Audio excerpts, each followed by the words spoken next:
Agatha கிறிஸ்டியின் குரூர வீடு அத்தியாயம் 22. தோட்டத்தின் பின்னாலிருந்து வந்து கொண்டிருந்த ரோஜரும் கிளம்சியும் எங்களை நோக்கி புத்துணர்ச்சி கொண்டவராய் நெருங்கினார்கள்.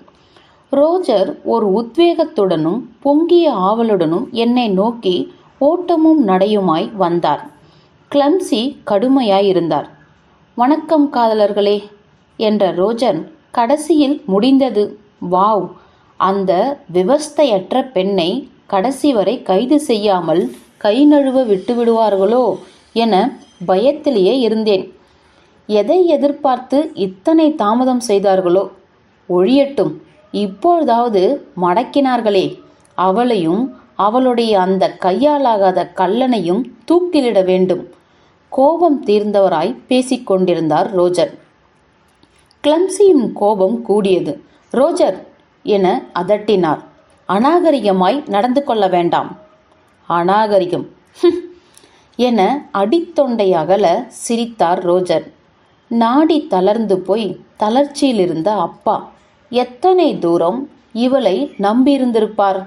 அவரை நெஞ்சில் துளியும் ஈவிரக்கமின்றி விஷம் வைத்து சாய்த்துள்ளாள் இவள். காரணம் காதல். தூ, சதைப்பித்தர்கள். இப்படிப்பட்ட இரு பாதகர்கள் கைது செய்யப்பட்டுள்ளது எத்தனை நியாயம், தர்மம் என்கிறேன் நான். நீயோ இதை அநாகரிகம் என்கிறாய். அவளின் தூக்கு தண்டனையை நான் நிறைவேற்றப் போகிறேன் பார். கிளம்சியிடம் மேலும் பேசுவதை தவிர்த்த ரோஜர் சோஃபியா பக்கம் திரும்பி, கண்மணி, போலீஸ் வந்து கைது செய்யும்போது பிராண்டா உன்னிடம்தானே இருந்தால், கைதினை அவள் எப்படி எடுத்துக்கொண்டாள் என கேட்டார். காதுகளை பொத்திக்கொண்டு கொடுமை என்றாள் அவள். பயந்து சிதறியிருக்கிறாள். ரொம்ப சரி என்றார் ரோஜரை. வேண்டாம் ரோஜர், பழிவாங்கும் நோக்கில் இருக்கவே கூடாது என்று திருத்தினார் கிளம்சி. அவர் கண்டு கொள்வதாகவே இல்லை. அவளை தண்டனை தந்து கொல்லக்கூடாது. அணுவணுவாக வதைக்க வேண்டும் என்று குரூரமானார். தொடர்ந்தார். பழிவாங்கக்கூடாது என்பது சரிதான் கிளம்சி. ஆனால் என் உணர்வுகள் உனக்கு புரியவில்லையே. புரியவும் புரியாது. ஏனென்றால் இறந்தது உன் தகப்பனார் இல்லை, என் தகப்பனார்.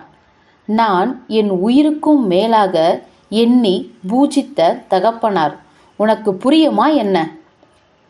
மௌனமான கிளம்சியை மெதுவாக சீண்டினார் ரோஜர். கண்ணே, ஒருவேளை நான் தான் அப்பாவுக்கு விஷம் வைத்து கொன்றதாய் வைத்துக்கொள்வோம். இவ்வாறு நகைச்சுவையாய் ஆரம்பித்த ரோஜரின் இதழ்களை தன் கைகளால் பொத்திய கிளம்சி, விளையாட்டுக்கு கூட இப்படி பேச வேண்டாம் ரோஜர். அதுவும் வழக்கு நடந்து கொண்டிருக்கும் இச்சமயத்தில் பேசும் எல்லாமும் கணக்கில் கொள்ளப்படும் என்று கலக்கமானார். உனக்கு கூட பதறத் தெரியுமா என்று மீண்டும் சீண்டிய ரோஜர் கிளம்சியை நெஞ்சோடு அணைத்து கொண்டு, கவலைப்படாதே டார்லிங், இந்த அத்தனை இக்கட்டிலிருந்தும் நாம் விடுதலை அடையும் நாள் மிக சமீபத்தில் வந்துவிட்டது என்றார். வீட்டுக்குள் நுழைந்தோம். பெரியப்பாவும் பெண்ணும் முன்னுக்கு சென்றுவிட, இனி எங்களை தடைப்படுத்த மாட்டார்கள் இல்லையா என்னும் கிளம்சியின் கேள்வினால் நாங்கள் இருவரும் நுழைவெளியே நின்றோம். வெளியேறவிட வேண்டும் என்று அத்தனை அவசரமா கேட்டேன்.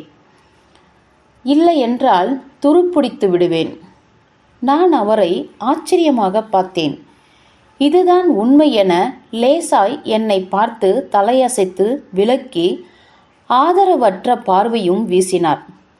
என் கதையை தான் சொல்லியிருக்கிறேனே சார்லஸ், அதிலிருந்து நான் எப்படி வாழ்க்கையோடு போர் புரிந்து வருகிறேன் என விளங்கவில்லையா என்று என்னை அடிக்கண்களால் பார்த்து கொண்ட கிளம்சி, எங்கள் சந்தோஷத்துக்காக, நிம்மதிக்காக, இடையூறு அற்ற நிர்சன தூக்கத்துக்காக நான் பல வருடங்களாக வாழ்க்கையோடு யுத்தம் நடத்தி வருகிறேன் சார்லஸ். இங்கேயே, இந்த இங்கிலாந்திலேயே எங்கள் இருவரையும் இருக்கச் சொல்லி விடுவார்களோ என நானும் அவரும் அவ்வளவு பயந்திருக்கிறோம். சோஃபியா ரோஜருக்கு கொஞ்சம் பணம் வர வழி செய்து இங்குதான் வசதியும் உதவியும் கிட்டும் என போதித்து இந்த வீட்டிலேயே மீண்டும் அடைத்து விடுவார்களோ என்னும் பயம் வேறு எங்களை அரித்தெடுக்கிறது. ரோஜரிடம் உள்ள கஷ்டம் என்னவென்றால் சொல் பேச்சை கேட்க மாட்டார். ஏதாவது அவருக்கு செயல்படுத்த தோன்றும். ஆனால் அத்தனையும் தோல்வி தரும் செயல்களாகவே முடியும். இப்படி அனுபவித்து அனுபவித்து அழுத்து விட்டேன் திரு சார்லஸ். அவர் அடிமனதில் ஒரு பெண் என்றால் அவளின் பிரதான சந்தோஷம் பொருளும் பணமும் தான் என்று வேறு ஒரு எண்ணம் உள்ளது. என்னை பொறுத்தமட்டில் அது பொய் என நிரூபிக்காமல் ஓயமாட்டேன் சார்லஸ். இக்கூட்டத்திலிருந்து பீய்த்து கொண்டு எங்காவது தூர தேசம் சென்று எனக்கே எனக்கு என்று அவரை கைக்குள் அடக்கி வாழ்ந்தால்தான் நான் அமைதியாவேன். என்னை துணுக்குற வைக்கும் துணிச்சலுடன் விரைவான கீழ்குரலில் பேசி ஓய்ந்தார் கிளம்சி. வாழ்வின் நுனியில் நின்று கொண்டிருந்தாலும் ரோஜரின் மீது தனக்கே என இவர் கொண்டிருக்கும் உரிமையும் லாய்க்கற்று உள்ள அவர் மீது இன்னும் கொண்டுள்ள துணிச்சலான நம்பிக்கையும் அசாத்தியமாயிருந்தன. எடித் என்னிடம் முக்கியத்துவம் கொடுத்து குறித்து காட்டிய வெறும் வழிபாடு மற்றும் எப்பொழுதும் ஆபத்தானது என்னும் வசனம் இப்பொழுது நினைவுக்கு வந்தது. கிளம்சியை மனதில் கொண்டுதான் அப்படி சொல்லியிருப்பாரோ என சிறு சந்தேகமும் எழுந்தது. எத்தனைதான் தன் மனைவி மீது ரோஜர் பேரவா கொண்டு வாழ்ந்திருந்தாலும் அவரையும் விட தன் தந்தைதான் தலையில் வைத்து தாங்கியிருக்கிறார் என்பது புலனாயிற்று. இதிலிருந்து ரோஜரை பிரித்தெடுத்து தனக்கு மட்டுமே என்று ஆக்கிக் கொள்வதில் கிளம்சிக்குள் அவசரம் இருந்திருக்கிறது. ரோஜரின் மீதான காதல் மட்டுமே அனைத்தையும் இழந்துவிட்டிருந்த கிளம்சியை வாழ வைத்துள்ளது. ரோஜர் இவருக்கு குழந்தை, காதலன், கணவன், எல்லாமும். எடித்பாணியில் சொல்லப்போனால் வழிபாடும். கிளம்சி கொஞ்சமாய் உள்ளே நடந்து செல்லத் துவங்கினார். நான் இறுகிய அவர் முகத்தை பார்த்த வண்ணமாய் இருந்தேன். அப்பொழுது வாசல் கதவு வரை ஒரு கார் வந்து நின்றது. ஹாய் என்று சந்தோஷத்தில் அலறியே விட்டேன். அதே உற்சாகத்தில் ஜோசப்பைன் வந்துவிட்டாள் என கத்தினேன். வீடு முழுவதும் இது எதிரொலித்திருக்க வேண்டும். அப்படி ஒரு சந்தோஷம் இக்காலம். ஜோசப்பைனும் மகதாவும் இறங்கினர். தலையை சுற்றி ஒரு கட்டு இருந்ததே தவிர மற்றபடி வாடிக்கையாய் இருந்தாள் ஜோசப்பின். காரிலிருந்து கீழே இறங்கி கால் நிலம் பட்டதும் முதல் வேலையாய் பின்னால் ஓடையில் நீந்தும் தங்க மீன்களை போய் பார்க்க வேண்டும் என்று அடம்பிடித்தாள். கண்ணம்மா என்று கெஞ்சிய மகதா, முதலில் உள்ளே வாமா, வந்து படுத்து ஓய்வெடுத்து பிறகு போய் பார்க்கலாம். எல்லாம் நன்றாய்தான் இருக்கின்றன. வா, முதலில் கொஞ்சம் சூப் வைத்து தருகிறேன், குடி என்று மருகினாள். போதுமா என்று கடுப்பானாள் ஜோசப்பின். எனக்கு என்ன இப்பொழுது? நான் நன்றாதான் இருக்கிறேன். எனக்கு இந்த சூப்பெல்லாம் பிடிக்காது. மகதாவால் மேற்கொண்டு ஒன்றும் பேச முடியவில்லை. பிடிவாத குழந்தை. சில நாட்களுக்கு முன்பே மருத்துவமனையிலிருந்து கிளம்பி வீட்டுக்கு வந்திருக்க வேண்டியவள்தான் இந்த ஜோசப்பின். டெவேரேனர் தான் இவள் பாதுகாப்பு கருதி குணமான நிலையிலும் சற்று தாமதமாக்கும்படி வேண்டியிருந்தார். அவர் சந்தேகப்பட்டவர்கள் கம்பிகளுக்கு பின்னால் தள்ளப்படும் வரை ஜோசப்பைனின் உயிரோடு விளையாட டெவேரேனர் விரும்பவில்லை. திருமதி பிலிப், நான் கவனித்துக் கொள்கிறேன், கவலை வேண்டாம். மருத்துவமனை வாசமும் சூழலும் போக புது காற்று உதவும் என்றேன். இருவரும் பின்புறம் இருந்த ஓடைக்கு சென்றோம். ஜோசப்பைன், நீ இங்கில்லாத போது என்னவெல்லாம் நடந்து முடிந்துவிட்டன தெரியுமா என்று பேச்சை ஆரம்பித்தேன். அவள் பதிலேதும் சொல்லவில்லை. ஓடைக்குள் நீந்தும் தங்க மீன்களின் மீதே கண்களை பதித்திருந்தாள். ஃபெர்டினெண்டை காணவில்லை என்று அறிவித்தாள். யாரது ஃபெர்டினெண்ட்? அவனுக்கு மட்டும்தான் 4 வால்கள் இருந்தன. ஓ, 4 வால்கள் கொண்ட மீனா? ஆச்சரியம் என்ற நான், அதோ அந்த மஞ்சள் நிற மீனும் தான் எத்தனை அழகு என்றேன். அது ஒரு சராசரி மீன்தான் சார்லஸ் என்றவள், அதோ அதன் பெயர் ஷெபுன்கின். ரொம்ப கிராக்கி, விலையும் கூட எனக்கு ரொம்பவும் பிடித்த வகை. ஏன் ஜோசபின், இங்கு சில முக்கிய திருப்பங்கள் நடந்துள்ளதாய் சொல்கிறேன். நீ அறிய விருப்பமில்லையா என்று மீண்டும் கேட்டேன். எல்லோரும் எனக்கு தெரிந்தவைதான், எல்லாமே தெரிந்தவைதான் என உத்தரவாவும் அதே சமயம் அலுப்புடனும் சொல்லி வழக்கம்போல் என்னை திகைக்க வைத்தாள். வேறொரு புது உயில் கண்டறியப்பட்டுள்ளது. அதன்படி அத்தனை சொத்துக்களும் சோஃபியாவுக்கே செல்கின்றன. ஏற்றுக்கொண்டாள். வரும் வழியில் அம்மா சொன்னாள். அதனால் எனக்கு ஏற்கனவே தெரியும். மருத்துவமனையில் வந்த உறவினர்கள் யாராவது பேசிக்கொண்டார்களா? சேச்ச என்று தன் திறமை அவ்வளவு தாழ்ந்ததில்லை என்பது போல மறுத்தாள். தாத்தா சொத்தினை சோஃபியாவுக்கு என்று முடிவு செய்தது தெரியும் என்றேன். ஒரு நாள் அவர் சோஃபியாவை அழைத்து இந்த முடிவினை சொல்லிக் கொண்டிருந்தார். கேட்டேன். ஒட்டு கேட்டியா? அது எனக்கு பிடிக்கும். நாகரிகமற்ற செயல் அது. இனி பண்ணேதம்மா. ஒட்டு கேட்பவர்களை பற்றி அவதூறுதான் பேசுவார்கள். இதையேதான் இந்த நாணியும் சொல்லிக்கொண்டே இருக்கிறாள். கதவாய் நின்று கேட்பது பாவமாம். அவள் சரியான அறிவுரைதான் தருகிறாள். ஃபுஃப் என்று விற்றேற்றியாய் பழித்தாள் ஜோசபின். நான் பேசிக்கொண்டிருந்த விஷயத்தை மாற்றிக்கொண்டு தொடர்ந்தேன். கொஞ்சம் காலந்தாழ்த்தி வந்துவிட்டாய் ஜோ. சற்று நேரத்துக்கு முன்னால் தான் முதன்மை இன்ஸ்பெக்டர் பிராண்டாவையும் லாரன்ஸையும் கைது செய்து அழைத்து போனார். துப்பறிதலிலேயே வாழ்ந்து வரும் ஜோசபினின் மூளைக்கு இத்தகவல் சிலுப்பேற்றப்படுத்தும் என்று கருதிதான் சொன்னேன். ஆனால் அவளோ தெரிந்ததையே சொல்லி சொல்லி அறுக்காதே சார்லஸ் என என் மூக்குடைத்தாள். அளக்காதே, உனக்கு தெரிந்திருக்க வாய்ப்பே இல்லை. இதோ இப்பொழுதுதான் அது நடந்து முடிந்தாகிவிட்டதில்லையா? பிறகென்ன ரகசியம் என்று கேட்டாள். யாரும் அறியாத ரகசியங்களை அறிந்துள்ள எனக்கா நடந்து முடிந்ததாய் நீ கூறும் இது தெரியாமல் போயிருக்கும் என்னும் ஏளனம் வெடித்தது. தொடர்ந்தாள். போலீஸ் துரித ஊர்தி நாங்கள் வரும்போது எங்களை கடந்துதான் போனது. முதன்மை இன்ஸ்பெக்டர், அந்த தவறான காலனி அணிந்திருந்த இராணுவத்தான், பிராண்டா, லாரன்ஸு எல்லோரும் உள்ளே இருந்தனர். கைதாகி விட்டார்கள் என்பது தெளிவானது. சட்டப்படிதானே கைது செய்யப்பட்டார்கள். ஆமாம் என்ற நான், அவரிடம் கடிதங்கள் பற்றி ரகசியத்தை சொல்ல நேர்ந்து விட்டது ஜோ என்று மன்னித்து விடு என வேண்டும்படி சொன்னேன். நீர்த்தொட்டிகளுக்கு பின்னால் இருந்து அவற்றை கண்டெடுத்தேன். அக்கடிதங்களுக்காகத்தான் நீ தாக்கப்பட்டதாகவும் உணர்ந்து கொண்டோம். அவள் கைகள் தன்னிசையாக தலையை அடைந்து பாதிப்படைந்த தலையை பகுதியை லேசாய் தடவி தந்தன. நான் இறந்திருக்க வேண்டும் என்று முணுமுணுத்தாள். அந்த அளவு ஆழமான காயம். தொடர்ந்தாள். இங்கு இரண்டாவது கொலை நிகழ நேரம் நெருங்கிவிட்டதென்று நான் சொன்னேன் இல்லையா? நீர்த்தொட்டிகள் போன்ற கன்றாவி இடங்கள்ல காதல் கடிதங்களை பதுக்கி வைப்பார்கள். செய்யும் வேளையில் ஒரு முதிர்ச்சி வேண்டாம்? இந்த இடுக்கிலிருந்து ஒரு நாள் லாரன்ஸு வெளியேறி வருவதை பார்த்தேன். அங்கு போய் தொட்டியை சுத்தம் செய்யவோ, குழாயை பழுது பார்க்கவோ, விளக்குக்கு பியூஸ் போடவோ லாய்க்கற்றவர் அவர் என்பதால் ஏதோ தில்லுமுள்ளு செய்துதான் வருகிறார் என விளங்கினேன்.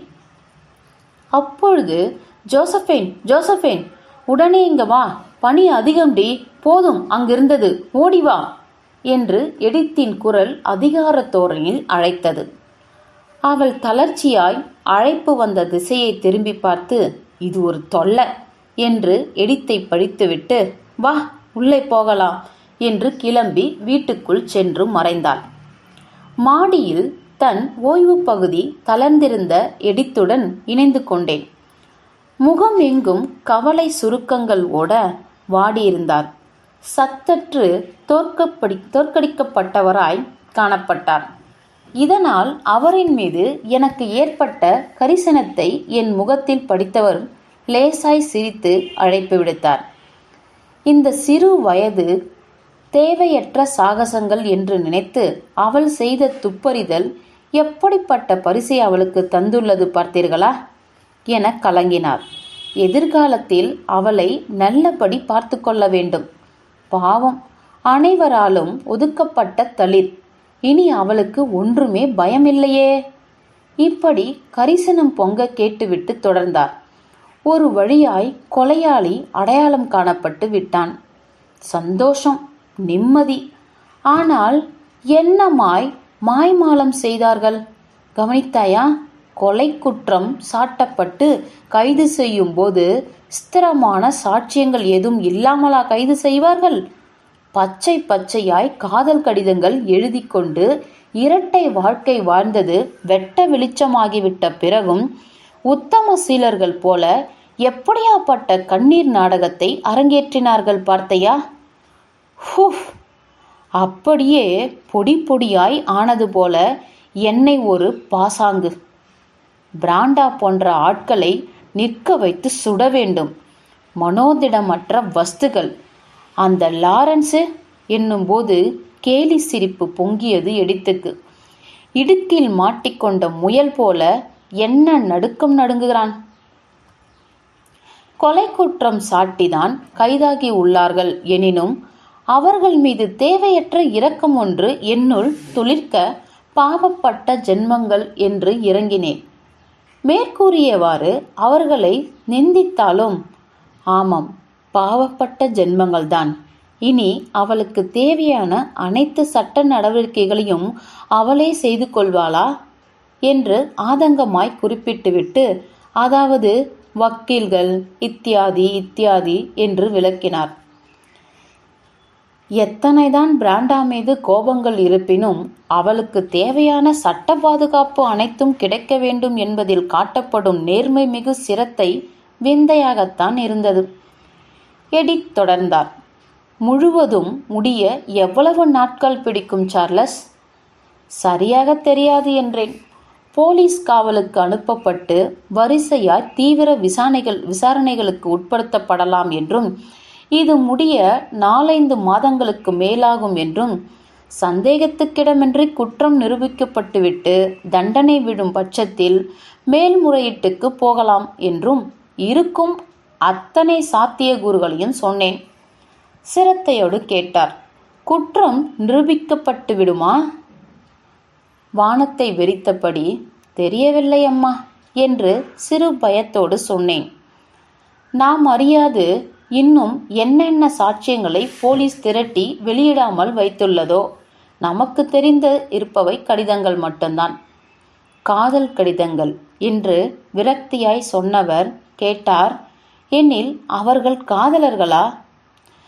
ஆமாம், அவர்கள் இருவரும் ஆழ்ந்த காதலில்தான் வாழ்ந்துள்ளனர். அவர் முகம் இறுகியது. வயிறு எரிகிறது சார்லஸ். இதனால் பிராண்டாவை நான் வெறுக்கிறேன். ஆரம்பத்திலேயே இப்படி ஏதாவது ஏடாகோடம் இருக்கலாம் என நான் குடும்பத்தாரிடம் பேசிக்கொண்டுதான் இருந்தேன். ஏன், அவர்கள் காது படவே கூட அமிலமாய் பேசியிருக்கிறேன் என விசனப்பட்டவர், எல்லாம் வயது கோளாறு என்று சற்றே குளிர்ந்தார். ஒரு நிமிடம் போல் நழுவியது. விதி என்று பிராண்டாவின் நிலையை எடுத்துக்கொண்டார். தொடர்ந்தார்.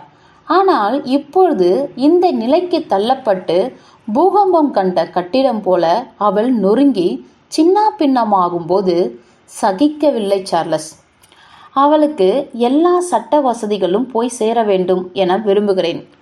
கொஞ்சமும் பாரபட்சமின்றி. சரியா? வேறு எதற்காகவும் இல்லை.